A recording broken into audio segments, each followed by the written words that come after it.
नमस्कार दोस्तों। रिसेंटली हमारे कंट्री में एक मूवी ने एक बहुत बड़ा क्वेश्चन हमारे सामने ला खड़ा किया है। उस मूवी का नाम है L two Empuraan. Lead hero Mohanlal and directed by Prithviraj. इस मूवी ने गोधरा कांड को एक अलग एंगल से दिखाने की कोशिश की है। पूरा फिक्शन लगता है अगर हम नानावटी कमीशन की रिपोर्ट को या उनके की पॉइंट्स को ऑब्जर्व करें, तो दूसरी तरफ लगता है मूवी बनाने वालों ने सिर्फ बैनर्जी कमीशन की रिपोर्ट को एनालाइज करके ये मूवी एजम्पशन और कुछ बायस्ड रिसर्च करके बनाई है। और मैं आपको बताना चाहूंगा, बैनर्जी कमीशन की रिपोर्ट वॉइड करार कर दी गई थी हाई कोर्ट के द्वारा। तो ये जो मूवी है क्लियर बायस्ड इंटेंशन के साथ ये मूवी बनी है, एक कम्युनिटी को टारगेट करने के लिए। और मैं अपने इस वीडियो में प्रूव कर दूंगा कि कच्ची पक्की स्टोरी वाली मूवी एक एजेंडा का हिस्सा है जो इंडिया को अनस्टेबल और हार्मनी को डिस्टर्ब करने के लिए बनी है। लोगों को सच पता होना चाहिए, और ये मैं कैसे आपको प्रूव करूंगा, मैं आपको बस एक छोटी सी चीज दिखाता हूँ। ये मेरा एआई है ग्रोक 3। मैं इसमें कुछ टाइप करता हूँ, गोधरा केस से रिलेटेड मैं इसे कुछ जानकारी मांगता हूँ। ये आप भी कर सकते हैं, और आप देखेंगे मुझे क्या आंसर देता है। आप बस थोड़ा सा प्रोसेस, जैसे कि मैं आपको बता रहा था, लोगों को सच पता होना चाहिए, और मैं इस वीडियो में आपको कुछ फैक्ट्स इंट्रोड्यूस कराना चाहूंगा। फैक्ट्स इसीलिए क्योंकि देखिए, मैंने आपको गोधरा कांड से रिलेटेड मैंने अपने एआई से पूछा, तो ये मुझे एक स्टोरी दे रहा है जो कि इसके पास फीडेड है स्टोरी। ये आपको हर डिजिटल प्लेटफॉर्म में सिमिलर टाइप की स्टोरी आपको मिलेगी, जिसमें कि इसमें कोई क्लियर स्टेटमेंट नहीं है। दीज दैट होता है ना, वो सिचुएशन में आपको आंसर्स मिलेंगे। तो मैं आपको ये इसीलिए दिखा रहा हूँ कि अगर आप थोड़ा सा पॉज करके इस पूरे सेंटेंस को पढ़ेंगे, तो लग रहा है कि ये बस इफ और बट पे ये सारा स्टोरी चल रहा है। तो मैं आपको ये पूरा क्लियर कर दूंगा इस रिपोर्ट के द्वारा।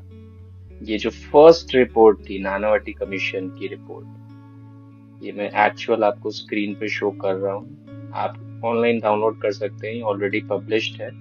तो मेरा ये कहने का तात्पर्य है कि मैं आपको फैक्ट्स इंट्रोड्यूस कराऊंगा, ना कि किसी मूवी के द्वारा कोई अजम्पशन बेस्ड या फिक्शनल राइटिंग के ऊपर कोई चीज। ये सिंपल फैक्ट्स बेसिस होगी। तो ये क्यों जरूरी है? आज के टाइम पे हर इंडियन सिटीजन को पता होनी चाहिए कि 27/5/2002 को क्या हुआ। और इस अटैक के बाद एक डोमिनो इफेक्ट स्टार्ट हुआ। ये इफेक्ट ऐसा था कि एक इंसिडेंट के बाद उसके रिएक्शन पे इवेंट्स होते चले गए, और गुजरात में दंगे शुरू हो गए। इसमें बहुत लोग जिम्मेदार थे। इन्हें हमारे उच्च न्यायालय द्वारा सजा भी दी गई। और तो चलिए जानते हैं इस इंसिडेंट के सच के बारे में, और कौन कौन जिम्मेदार थे, और इस काली रात ने भारत को कैसे 100 वर्ष पीछे ढकेल दिया। तो कहानी कुछ इस तरह शुरू होती है। 27 फेब 2002 को सुबह के 7:43, यानी 7:43 बज रहे थे सुबह के। तो गुजरात के गोधरा रेलवे स्टेशन के पास एक अटैक हुआ। एज पर बहुत सारे आपको ऑनलाइन भी मिल जाएंगे, नानावटी कमीशन में भी या बैनर्जी कमीशन में भी आपको ये आंसर्स मिलेंगे। तो मैं नानावटी को कर रहा हूँ क्योंकि ये इनिशियल रिपोर्ट थी। इनिशियल टाइम में जो कमीशन बैठी थी उसकी रिपोर्ट थी। उस समय सब चीज रॉ हुई थी, तो आपको इवेंट्स और मटेरियल विटनेस जो भी है वो सब रॉ मिले होंगे। और आपको ऑनलाइन बहुत सारी रिपोर्ट्स या स्टोरीज मिलेगी, जिसमें एक सबसे ज्यादा बिकने वाली स्टोरी है। मैंने अपने स्क्रीन पे ये रिपोर्ट इसलिए रखी है कि मैं अगर कुछ चीजें आपको लगे कि कॉन्ट्रडिक्ट कर रहा है, तो मैं इससे आपको शो कर दूंगा कि मैं सिर्फ हवा में बात नहीं कर रहा हूँ। मेरे पास एक्चुअल में पेपर्स है, मैंने उसे पढ़ा है और देखा है। जरूरी नहीं है कि मैंने जो पढ़ा है या देखा है वो सच हो। आप बिल्कुल खुद से आप सर्च कर सकते हैं, देख सकते हैं।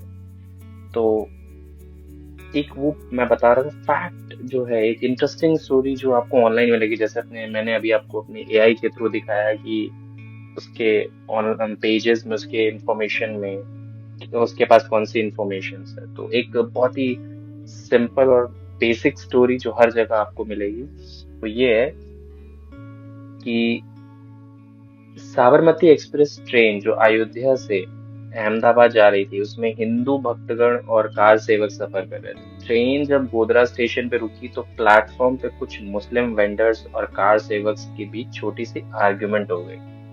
जब ट्रेन चली तो किसी ने इमरजेंसी चेन खींच ली और ट्रेन एक मुस्लिम डोमिनेटेड एरिया में रुक गई। तो मुस्लिम डोमिनेटेड एरिया क्या था, उस फलिया सिग्नल के आसपास था कुछ, जहाँ तक मुझे पता है।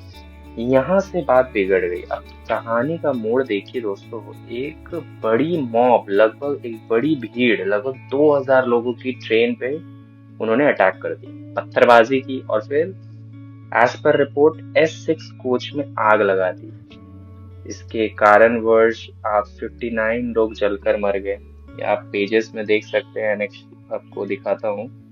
यहाँ पर कुछ कुछ इंसिडेंट्स है जो मैंने आपको बोला, ये आपको इंट्रोडक्शन में दिख जाएंगे। तो 59 लोग जलकर मर गए, जिसमें 25 औरतें थी, 10 से ज्यादा बच्चे। आंकड़े तो और भी है लेकिन ये ऑफिशियल रिकॉर्ड्स यही है। रिपोर्ट्स के मुताबिक कुछ कहते हैं ये प्लान्ड अटैक था, और बैनर्जी कमीशन के अनुसार, जो कि यूपीए गवर्नमेंट ने बनाया था 2004 में, जो कि वन मेंबर पैनल की थी, जो पूरे केस को बस एक पॉइंट पे फोकस करके वो चल रहे थे कि इसको एक एक्सीडेंट के एंगल से देखेंगे। मैं बताता हूँ कि ये कहानी रियल क्यों नहीं है। आपको कुछ कुछ पॉइंट्स पे मैं गौर करा दूं तो आपको पता चलेगा कि कैसे। अब ये कहानी में अजीब चीजें क्या है, एक छोटी सी आर्ग्यूमेंट को लेकर कोई 2000 की भीड़ इकट्ठा करके, वो भी इतनी जल्दी, वो भी सुबह के टाइम पर। और आप यहाँ कोइंसिडेंस देखिए, ट्रेन का मुस्लिम डोमिनेटेड एरिया पर रुकना, ट्रेन की चेन भी वही रुकी। बहुत ज्यादा कोइंसिडेंस नहीं हो रहा। हमारे साथ भी अगर ऐसे कोइंसिडेंस हो जाए तो भाई हमारे तो सारे काम ही बन जाएंगे। आप देखें, देखिए मैं जो भी इंफॉर्मेशन है आपको इस पे शो कर रहा हूँ। तो ट्रेन वहीं रुकी और फिर अचानक पत्थरबाजी चालू। थोड़ा अटपटा लगता है सुनने में। और एक बात जो मिसिंग है, जो ऑनलाइन आपको नहीं मिलेगी, कि आग लगने का तरीका देखें आप लोग। पेट्रोल से कोच को जलाया गया, जले हुए खपरेल ट्रेन पर फेंका। क्या ये सब चीज सवाल नहीं उठाती कि ये एक एक्सीडेंट नहीं था, कुछ तो गलत हुआ था। और इतना जल्दी इतना अरेंजमेंट्स लगता है पहले ही किया जा चुका था। एक अटैक करने के मकसद से भीड़ पहले ही जुटा लेना, बड़ी क्वांटिटी में पेट्रोल तैयार रखना, ये उन लोगों पे तमाचा है जो इस एक्सीडेंट का रूप देते हैं। मैं मानता हूँ ये एक एक्सीडेंट नहीं था, ये एक कॉन्स्पिरेसी था। और अगर आप इसे एक्सीडेंट मानते हैं तो भी मुझे कोई तकलीफ नहीं है। अगर आप नानावटी रिपोर्ट को देखें, कई नाम आपको ऑनलाइन भी मिल जाएंगे, इनका इन्वॉल्वमेंट नानावटी कमीशन द्वारा मेंशन किया गया है। मैं कह सकता हूँ लेट इन्वेस्टिगेशन और जुडिशियल प्रोसेस इनएफिशिएंसी के कारण बहुत सारे एविडेंसेस और विटनेस मटेरियल्स वैनिश हो गए। पर कोर्ट ने 31 लोगों को कन्विक्ट किया, देर आए पर दुरुस्त है किया। बहुत लोगों को लैक ऑफ एविडेंस के कारण रिलीज भी कर दिया। तो ये आपको सारी चीजें ऑनलाइन मिल जाएगी, मुझे आपको दोबारा रिपीट करके बोर करने की जरूरत नहीं। मैं बस कुछ की फैक्ट्स पे आपका नजर डालना चाहता हूँ कि आप गौर करें कि इस पूरे एक्सीडेंट को प्लान्ड अटैक के नजरिए से ही वर्डिक्ट दिया गया बाय द हाई कोर्ट। तो आप अब ये देखिए, आप बात करते हैं दंगों की। इस मूवी का जो मेन प्लॉट है, दंगों में क्या क्या हुआ, जो कि 28 फेब 2007 से स्टार्ट हुई थी। तो मैं आपको बता दूं, 27 फेब वाली इंसिडेंट इलेक्ट्रॉनिक मीडिया और प्रिंट मीडिया द्वारा बहुत अग्रेसिवली रिपोर्ट हुआ। और 28 की सुबह की हेडलाइंस आप देखिए मेरे स्क्रीन पे। हेडलाइंस यहाँ पर लिखा हुआ है, On the next day morning, the headline on the front page of Gujarat Samachar, a leading Gujarati newspaper of the state, having very wide circulation, यानी उसका बहुत ज्यादा सर्कुलेशन था, उसका आप हेडलाइन देखिए, the most बार्बरस and shameful incident of the country at Godhra station, 60 persons burned alive in the train। ये आप देखिए, ये आप हेडलाइन देखिए, सुबह सुबह नेक्स्ट मॉर्निंग 28 को, 27 के इंसिडेंट के बाद 28 को सुबह सुबह लोगों ने सबसे पहला न्यूज ये पढ़ा। एक another leading Gujarati newspaper, Gujarati daily संदेश, उसने देखिए उसका हेडलाइन, 60 हिंदूज बर्न्ड अलाइव। आप देख रहे हैं, 60 Hindus burned alive in the train, और in the Godhra, sorry, a violent mob sets ablaze Sabarmati Express train bringing Ram Sevaks from Ayodhya। और इससे एक स्टेप ऊपर जाते हैं, English newspaper the times of India and the Indian express, जो कि इसका भी वाइड सर्कुलेशन है गुजरात में, उनका टाइटल देखिए, 57 die in ghastly attack on train, mob targets Ram Sevaks returning from Ayodhya। और इंडियन एक्सप्रेस का टाइटल, आप ये सब देख रहे हैं, ये सब बहुत ही मतलब आप ये बोल सकते हैं कि कैसे हिंदू समाज आहत था और उन्हें भड़काने का काम मीडिया ने किया। सुबह सुबह उन्हें ऐसी खबर मिली, लोग इमोशनली इतना डिस्टर्ब हो गए, और फिर तो आप कह सकते हैं बहुत सारे चीजों का इफेक्ट रहा। लॉ एंड ऑर्डर की नाकामी बिल्कुल दिखाती है, बहुत लोग गवर्नमेंट इन्वॉल्वमेंट भी मानते हैं, ये एक रिटेलिएशन एक पर्टिकुलर कम्युनिटी के अगेंस्ट, लेकिन हम ये एक आफ्टर इफेक्ट का नतीजा था। इस दंगों की आड़ में कई बुरी नियत और कुबुद्धि वाले लोगों ने अपने बुरे कामों को अंजाम दिया है। बस उसको एक एजेंडा बना के आप एक पर्टिकुलर कम्युनिटी को उसको बैड लाइट में दिखाना एक मूवी के जरिए, ये कभी भी जस्टिफाई नहीं किया जा सकता। अगर आप ऑफिशियल फिगर्स के हिसाब से देखें तो हम देख सकते हैं कि ऑलमोस्ट 1044 लोग मारे गए, जिसमें 790 मुस्लिम्स थे और मोर देन 250 आपके हिंदूज थे। बट अनऑफिशियल एस्टिमेट्स तो भाई 2000 के लगभग बताते हैं। तो लेकिन इस दंगे में दोनों कम्युनिटी के लोगों ने अपनों को खोया, तो इस मूवी में सिर्फ एक कम्युनिटी को नेगेटिव लाइट में दिखाना ये कैसा एंटरटेनमेंट है। और इस दंगों का मेन चैप्टर जो 27th था, ये उसको पूरा नजरअंदाज करना और सिर्फ दंगों को महत्व देना, ये क्लियर करता है कि ये मूवी एक एजेंडा के तहत बनाई गई है। मैंने आपको भी प्रूव किया कि बहुत सारे फैक्ट्स को अगर आप ध्यान से एनालाइज करें तो ये कोई एक होता है ना अनयूजुअल इंसिडेंट नहीं था, कुछ तो गड़बड़ था। नानावटी कमीशन की रिपोर्ट में लगातार आपको स्क्रीन पे दिखा रहा हूँ कैसे एक वॉइड रिपोर्ट जो कि बैनर्जी कमीशन की थी, उसके बेसिस पे ये मूवी बनी। इसे हाई कोर्ट में आपको बता दूं, हाई कोर्ट ने इसे वॉइड करार दिया है। मैं कोई नहीं होता हूँ आपको बताने वाला कि क्या गलत है या क्या सही है। मैं आपको कुछ अनदेखी या अनसुनी बातें आप तक पहुंचाना चाहता हूँ जो आपके मन की जिज्ञासा को शांत कर सके और आप एक सही निर्णय ले सके। इस गोधरा कांड का पूरा सच आज भी कहीं दबा हुआ है।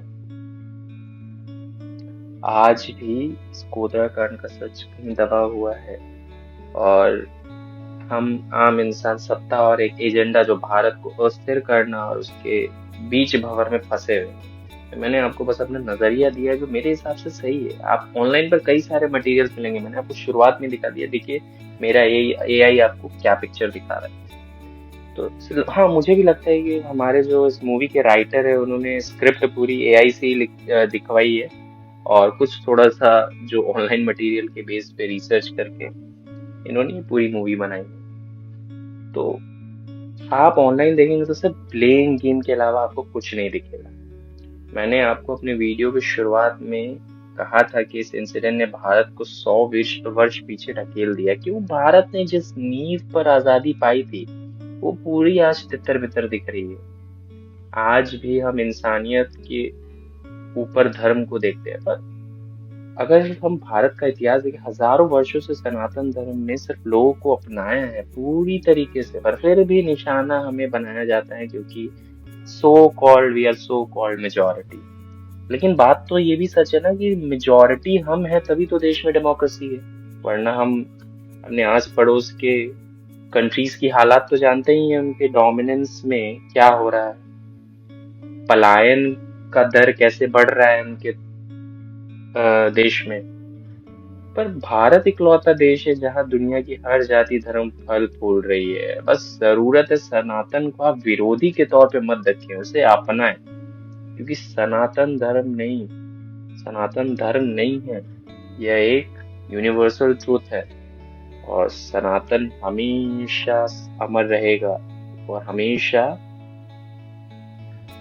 और मैं आपको ये कुछ वीडियोस दिखा रहा हूँ, फोटोज दिखा रहा हूँ इस रिपोर्ट में, आप देख सकते हैं कि ये उस समय की तस्वीर ली गई है।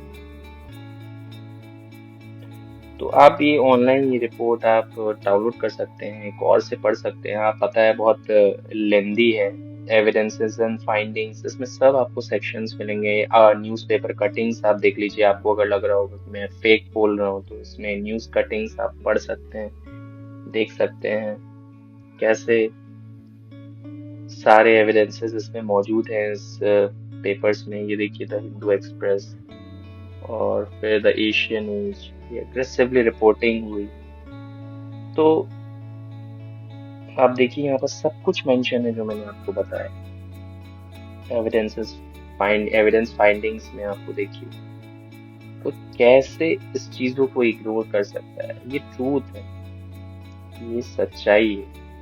आप गवर्नमेंट को ब्लेम कीजिए, लॉ एंड ऑर्डर को ब्लेम कीजिए, पर्टिकुलर कम्युनिटी को आप ब्लेम कीजिए नहीं कीजिए उससे मुझे मतलब नहीं है। लेकिन हाँ, उस दिन 27 की सुबह बहुत गलत हुआ था और बहुत लोगों का, जो कुछ की प्लेयर्स थे इसमें जिन्होंने इस प्लान अटैक को अंजाम दिया, वो उनका मोटिव सही नहीं था। तो मैं ज्यादा आपको बोर नहीं करूंगा, ये आप देख सकते हैं, बस मैं अपना बात रखना चाहता था। अब आप समझदार हैं। चलिए, मैं आशा करता हूँ कि आपको मेरा वीडियो पसंद आया है, और अगर ना भी पसंद आया हो तो उसकी आपकी पूरी आज़ादी है, freedom of speech and expression. Obvious है, आप लोग बोलेंगे कि फिर ये मूवी पे क्यों नहीं लागू होती है, पर सच का भी तो कोई पहलू होना चाहिए, सच की पैरामीटर्स भी तो कुछ होनी चाहिए, लोगों तक सच पहुंचना चाहिए।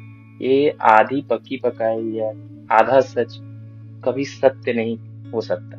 तो मैं लोगों से आशा करता हूँ कि लोग सत्य को समझे, और अगर ट्रूथ फाइंड करना है तो खुद एक बार पढ़े चीजें। आप एनर्जी कमीशन को भी रिपोर्ट को पढ़े आप, और नानावटी रिपोर्ट को भी पढ़े। आपको दोनों ही रिपोर्ट्स देखिए और कोर्ट्स की आप हियरिंग्स भी देखिए, उनकी रूलिंग भी देखिए, आपको पता चल जाएगा क्या सही है क्या गलत है। और कुछ हद तक हमें भी पता है, हम इंसान हैं, हमें पता है कि हाँ, उस सुबह को जिसने ये सारा chain of effect, domino effect जिसे बोलता हूँ, चेन ऑफ रिएक्शन, ये जो स्टार्ट हुआ, ये शुरुआत जो हुई थी, ये 27 फेब को 2002, वो सबसे बड़ा कारण था। चलिए, आशा करते हैं कि आने वाले समय में भारत में इन सब चीजों से उठकर, इंसानियत को ऊपर रखकर हम आगे कदम बढ़ाएंगे, ताकि भारत एक समृद्धशाली देश बन सके, विश्व गुरु बन सके।